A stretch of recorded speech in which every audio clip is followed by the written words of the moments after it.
సరే ఎస్సీ వర్గీకరణ విషయంలో సుప్రీంకోర్టు క్రిమి లేయర్ గురించి ప్రస్తావించింది. ఎంఆర్‌పీఎస్ వ్యవస్థాపక అధ్యక్షులు వారు కృష్ణమాది గారు మాట్లాడుతూ క్రిమి లేయర్ విషయాన్ని ఢిల్లీలో మీడియాతో మాట్లాడుతూ ఏం ప్రస్తావించినా కూడా మీరు విన్నారు. దానిపైన మీరు ఏమంటారు?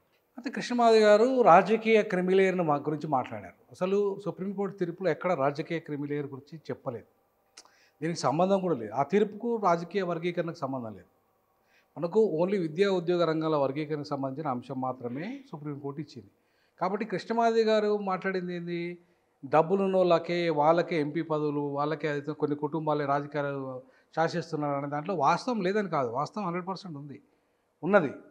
కాబట్టి కాకపోతే ఈ తీర్పులో దానికి సంబంధం లేదు. ఈ తీర్పు విద్యా ఉద్యోగ రంగాలకు సంబంధించి అందులో రాష్ట్ర ప్రభుత్వంలో మాత్రమే, అది కూడా కేంద్ర ప్రభుత్వంలో ఉద్యోగాల గురించి మాట్లాడలేదు తీర్పు ఎక్కడ కూడా. ఓన్లీ ఆయా రాష్ట్రాలకు చేర్చుకునే అధికారం ఉంది. అంటే ఆయా రాష్ట్రాల్లో విద్యా ఉద్యోగ రంగాల్లో 59 ఉపకులాలు ఎవరైతే, అంటే ఉపకులం కూడా లేదు. యాక్చువల్గా ఈ కుల వ్యవస్థలో ఉపకులం అంటూ లేదు. ప్రతిదీ కులము తన అస్తిత్వం, జనాభా తక్కువ ఎక్కువ ఉంది తప్ప ఉపకులం అంటూ లేదు.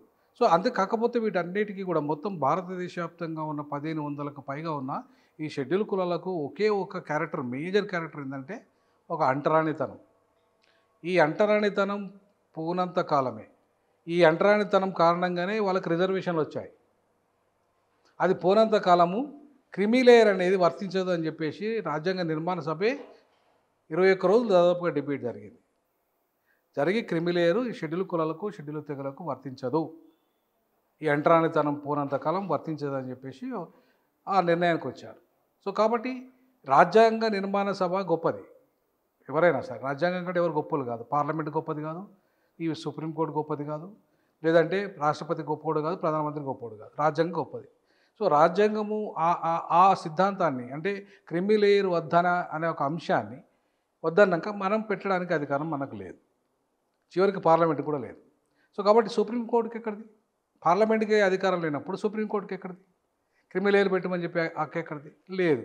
సో కాబట్టి ఇది రాజ్యాంగ వ్యతిరేకం. కాబట్టి దాన్ని ఇవాళ మొత్తం దేశవ్యాప్తంగా మన మాయావతి గారి నుండి మొదలుకుంటే ఎన్డీఏ ప్రభుత్వంలో ఉన్న వాళ్ళు భాగస్వామ్య దళిత లీడర్లు, అలాగే ప్రకాష్ అంబేద్కర్, అలాగే ఈవెన్ దేశంలో ఉన్న మొత్తం దళిత సంఘాలు, దళిత లీడర్లు, అంబేద్కర్ సంఘాలు, ఇట్లా అందరూ కూడా దాన్ని వ్యతిరేకించడం జరిగింది. సో ఫలితంగా ఏం జరిగింది, వాళ్ళ అంటే ఎన్డీఏ భాగస్వామ్య పక్షాలు కూడా మేజర్గా క్రిమిలేయర్ వ్యతిరేకించిన కారణంగా పార్లమెంటు, అంటే ప్రధానమంత్రి గారు దిగొచ్చి రాజ్యాంగ నిర్మాణ సభ ఏదైతే చెప్పిందో మేము క్రిమిలేయర్కు మేము ఒప్పుకోమని చెప్పడం జరిగింది. సో దాన్ని ఇవాళ ఆ సుప్రీంకోర్టు తీర్పులో చెప్పిన అంశం ఏదైతే ఉందో ఈ అంశాన్ని క్యాబినెట్ డిసిషన్ తీసుకొని ఆ డిసిషను రేపు మళ్ళీ పార్లమెంట్లో దాని మీద డిబేట్ పెట్టి, లేదంటే పెట్టకపోయినా సరే ఒక చట్టం చేసి ఇవాళ ఆ తీర్పులో మేము క్రిమిలేయర్ మిగతా ఏబిసిడి వర్గీకరణ సూత్రప్రాయంగా అంగీకరిస్తున్నాం, రాష్ట్రాలు చేసుకునే అధికారాన్ని మేము ఒప్పుకుంటున్నాం, కాకపోతే క్రిమిలేయర్ని ఒప్పుకోవడం లేదని చెప్పేసే విషయాన్ని మాత్రం వాళ్ళు స్పష్టంగా. ఒకవేళ క్రిమిలేయరే వస్తే కనుక ఎట్లా ఉంటుంది, దాని పరిణామాలు ఎట్లా ఉండవు? అంటే ఇప్పుడు క్రిమిలేయర్ వస్తే పరిణామాలు ఎట్లా ఉంటాయంటే, ఇప్పుడు క్రిమిలేయర్కు ఒక క్రైటీరియా ఉండాలి. క్రైటీరియా ఏంటి?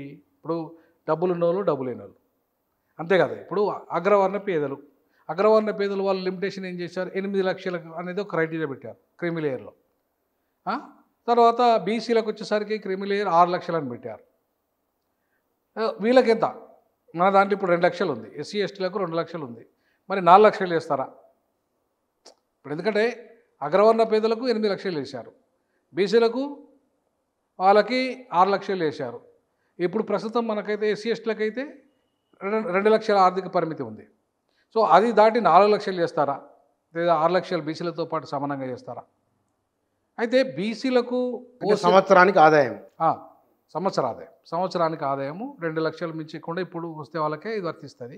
4 లక్షల వరకు కూడా చేర్చగలిగితే, ఆ 4 లక్షల ఆదాయం వరకు చేరిస్తే మిగతా ఇంకా అంతకంటే పెరిగిన వాళ్ళకు ఇది వర్తించదు అని చెప్పేయడం ఒక అంశం.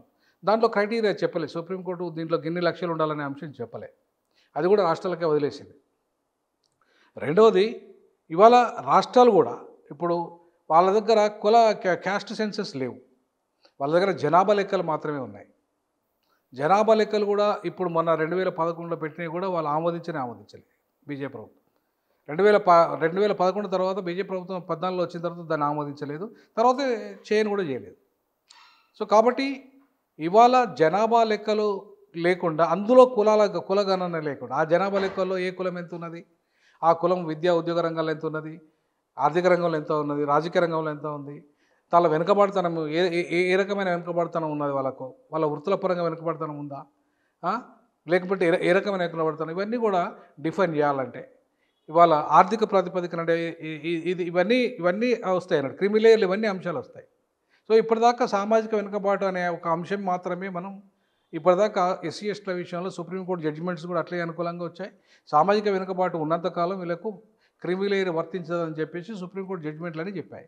ఈవెన్ ఇంద్రశాని కేసు ఏదైతే ఉందో దాంట్లో కూడా చెప్పింది స్పష్టంగా, బీసీలకు రిజర్వేషన్లు ఇవ్వాలని చెప్తూనే ఎస్సీ ఎస్టీల క్రిమిలేయర్ పెట్టద్దని కూడా చెప్పింది. సో అట్లాగే అనేక కమిషన్లు వేశారు.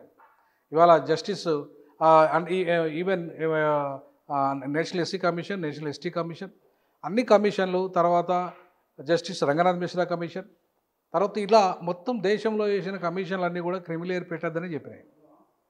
సో వీటన్నిటికి విరుద్ధంగా మొన్నటి జడ్జిమెంటు క్రిమిలేయర్ పెట్టాలని చెప్పేసి జడ్జిమెంట్ వచ్చింది. సో కాబట్టి క్రిమిలేయర్ అనే అంశము ఒకవేళ కనుక దీంట్లో వస్తే రేపు రాష్ట్రాలు ఏ రకంగా నిర్ణయం తీసుకుంటారు, ఏ రకంగా వాళ్ళు ఆ నిర్ణయం తీసుకునే పరిస్థితి ఉంటుంది అనే అంశంలో చాలా కన్ఫ్యూజన్. ఎందుకంటే క్లారిటీ లేదు. ఇప్పుడు రాష్ట్రాలలో కులగణన లేదు, రాష్ట్రాలలో ఆర్థిక సర్వే లేదు వాళ్ళది ఈ వర్గాలకు సంబంధించి, రాష్ట్రాలలో ఇప్పటివరకు ఎవరు ఎన్ని ఉద్యోగాలలో ఐఏఎస్లు ఎంతమంది, ఇవన్నీ ఏ లెక్కలు కూడా లేవు. దాంట్లో సుప్రీంకోర్టు ఇంకొక అంశం కూడా చెప్పింది, మీ దగ్గర సైంటిఫిక్ డాటా ఉండాలి. ఆ డాటా ఉంటేనే ఆ డాటా బేస్ చేసుకొని మీరు క్రిమిలేయర్ని గుర్తించాలి. గుర్తించి క్రిమిలేయర్ వర్గాలను ఎక్స్క్లూడ్ చేయాలన్నది. మరి ఈ డాటా లేకుండా ఫస్ట్ కులగణనే లేదు, డాటా దాని తర్వాత డాటా రావాలి, దాని తర్వాతనే అప్పుడు ఈ క్రిమిలేయర్ని గుర్తించాలి. అంటే ఇవన్నీ తతంగమంతా రావాలంటే ఎంత టైం పడుతుంది? చాలా టైం పడే అవకాశం ఉంది. సో కాబట్టి ఇది ఇప్పుడు రేవంత్ రెడ్డి గారు ఏం చేశారు, ఇమీడియట్లీ అసెంబ్లీలోనే చెబుతూనే ఇమీడియట్లీ మేము ఆర్డినెన్స్ తెస్తామన్నాడు. మరి సుప్రీంకోర్టు జడ్జిమెంట్ చదవకుండా ఆయన ఆర్డినెన్స్ అంట చెప్పడానికి మీరు ఆహ్వానిస్తారా, వ్యతిరేకిస్తారా? ఆర్డినెన్స్ తేవడాన్ని స్వాగతిస్తా, కానీ సుప్రీంకోర్టు జడ్జిమెంట్ని చదవకుండా, జడ్జిమెంట్లు ఇచ్చిన కీలకమైన అంశాల గురించి మాట్లాడకుండా, చదవకుండా ఒక ముఖ్యమంత్రి స్థాయి వ్యక్తి ఇమీడియట్లీ దాని మీద స్పందించారు. మేము చదువుతాము, దాన్ని చదివిన తర్వాత నిపుణులతో చర్చిస్తాము, చర్చించి ఒక వారంలో నిర్ణయం తీసుకుంటాం దాని మీద అని చెప్పేస్తే ఒక అర్థం ఉంటుంది ముఖ్యమంత్రి స్థాయి ఆ వ్యక్తి. ఎందుకు డైరెక్ట్ నేను ఆర్డినెన్స్ తెస్తా అని చెప్పేస్తే అది ఏమవుతుంది అంటే ఆయన అమలు చేసేటప్పుడు దాని ఏ పద్ధతికి లోబడి అమలు చేయాలని ఆయనకు తెలియదా? నేనేమంటానంటే ఒక మాట చాలామంది అంటున్నారు, ముఖ్యమంత్రి అసెంబ్లీలో మాట్లాడాడు, ఆయన వచ్చిన వెంటనే అమలు చేస్తాను అట్టెట్లు అంటారు అని అన్నారు. ఆయన అసెంబ్లీలో చీఫ్ మినిస్టర్, తనకున్న పరిధి ఏమిటో తనకు తెలుసు, అక్కడ ఏవి చేయాలని ఏం చేసి చట్ట ప్రకారం చేస్తారు. తాను చేస్తానని చెప్పినప్పుడు మీరు ఎందుకు ఆహ్వానించట్లేదు? చాలామంది ఇది అంటాడు, ఆయన ఎందుకు అనకూడదు? చేస్తా అని చెప్పినప్పుడు ఆయనకు చాలా పరిమితులు ఉంటాయి ముఖ్యమంత్రి అంటే ఆయనకు. ఎందుకంటే ఒక సుప్రీంకోర్టు జడ్జిమెంట్, అది హైకోర్టు ఇచ్చిన జడ్జిమెంట్ కాదు. హైకోర్టు అంటే ఆ రాష్ట్ర పరిధికే పరిమితం అవుతుంది, కానీ ఇది సుప్రీంకోర్టు జడ్జిమెంట్. ఆ సుప్రీంకోర్టులో 3 కీలకమైన అంశాల మీద సుప్రీంకోర్టు జడ్జిమెంట్ ఇచ్చింది. ఆ 3 కీలకమైన అంశాల్లో ఈయనది ఆల్రెడీ క్యాస్ట్ సెన్సస్ చేస్తున్నాడు, ఈయన బీసీలకే చేయలేదు. బీసీలకు మేము చేసి 42% ఇస్తా అన్నాడు, దాన్ని ఇంతవరకు అమలే చేయలేదు ఆయన. ఇవాళ ఇదే క్యాస్ట్ సెన్సస్ కూడా వీళ్ళకు కూడా చేయాల్సి వస్తుంది.